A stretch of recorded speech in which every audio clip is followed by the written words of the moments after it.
ಸಂಕಲ್ಪ ಮಾಡಿರುವುದರಿಂದ ನಿಮಗೆ ಇಷ್ಟು ಮಾತ್ರ ರಿಯಾಯಿತಿ ಕೊಡುತ್ತೇನೆ.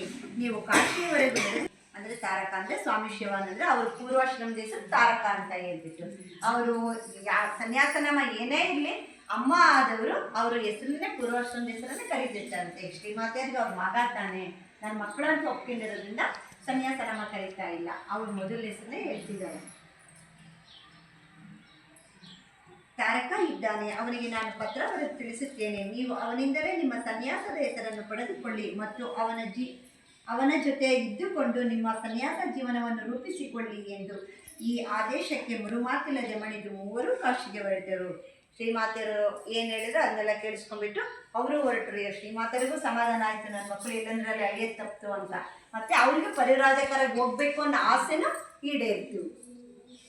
ಶ್ರೀಮಾತೆಯವರು ಇವರಿಗೆ ಸ್ವಾಮಿ ಶಿವಾನಂದರ ಜೊತೆಗಿದ್ದುಕೊಂಡು ತಮ್ಮ ಸನ್ಯಾಸ ಜೀವನವನ್ನು ರೂಪಿಸಿಕೊಳ್ಳುವಂತೆ ಹೇಳಿದ್ದರ ಮರ್ಮವನ್ನು ನಾವು ಗ್ರಹಿಸಬೇಕು.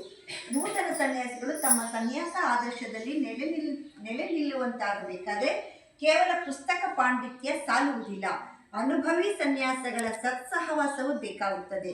ಇದಲ್ಲದೆ ಹೊಸದಾಗಿ ಬರುವ ಸಾಧಕರನ್ನು ಮೆಲ್ಲಗೆ ರಾಮಕೃಷ್ಣ ಸಂಘದಲ್ಲಿ ಹೊಂದಿಕೊಳ್ಳುವಂತೆ ಮಾಡುವ ಶ್ರೀಮಾತೆಯವರ ನೈಪುಣ್ಯವನ್ನು ಗಮನಿಸಬೇಕು. ನಾವು ಮಠದ ಸನ್ಯಾದಾಡಿಕೊಂಡಿದ್ದರೆ ಮಠ ಬೆಳೆಯುವುದು ಹೇಗೆ? ಮಠ ಬೆಳೆಯದೆ ವಿಸ್ತೃತವಾಗಿ ಬೃಹತ್ ಪ್ರಮಾಣದಲ್ಲಿ ಧರ್ಮ ಪ್ರಸಾರ ಮಾಡುವುದಾದರೂ ಹೇಗೆ? ಆದ್ದರಿಂದಲೇ ಶ್ರೀಮಾತೆಯವರು ಈ ನೂತನ ಸನ್ಯಾಸಿಗಳನ್ನು ಮಠದ ತೆಕ್ಕೆಯೊಳಗೆ ಇರುವಂತೆ ಪ್ರೇರೇಪಿಸಿ ಒಪ್ಪಿಸಿದುದು. ಅವರು ಜಯರಾಮ್ ಪಾಟಿಯಿಂದ ಕಾಶಿಯೆಡೆಗೆ ಹೊರಟಾಗ ಶ್ರೀಮಾತೆಯವರು ಅವರೊಂದಿಗೆ ಗ್ರಾಮದ ಗಡಿಯವರೆಗೂ ಬಂದು ಬೀಳ್ಕೊಡುವಾಗ ಅವರ ಕೆನ್ನೆಯ ಮೇಲೆ ವಾತ್ಸಲ್ಯದ ಕಣ್ಣೀರು ತೊಟ್ಟಿಕ್ಕುತ್ತಿತ್ತು.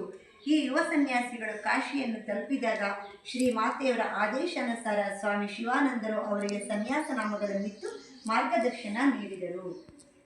ಸನ್ಯಾಸ ಜೀವನ ಹೆಂಗೆ ಎಂಬುದು ರೂಪಿಸ್ಕೊಳ್ರಿ. ಪುಸ್ತಕ ಓದಿದ್ರೆ ಮಾತ್ರ ಪಾಂಡಿತ್ಯ ಬರಕ್ಕೆ ಸಾಧ್ಯ ಇಲ್ಲ, ಅನುಭವಸ್ಥರು ಮಾತ್ರ. ಇವಾಗೆಲ್ಲ ನಮ್ಮ ಹುಡುಗರು ಯೂಟ್ಯೂಬ್ಗಳು ನೋಡ್ಕೊಂಡು ಅಡುಗೆ ಮಾಡ್ತಾರಲ್ಲ, ಅದರಿಂದ ಏನು ಬರಲ್ಲ. ಅನುಭವಸ್ಥರು ಮನೆ ಅಮ್ಮನಿಂದ ಕೇಳಿ ತಿಳ್ಕೊಂಡ್ರೆ ಅವ್ರಿಗೆ ಎಷ್ಟು ವೇದಗಳು ಓದಿದ್ದೀನಿ, ಉಪನಿಷತ್ತುಗಳು ಓದಿದ್ದೀನಿ ಅಂತ ತಿಳ್ಕೊಂಡ್ರೆ ಆಗಲ್ಲ.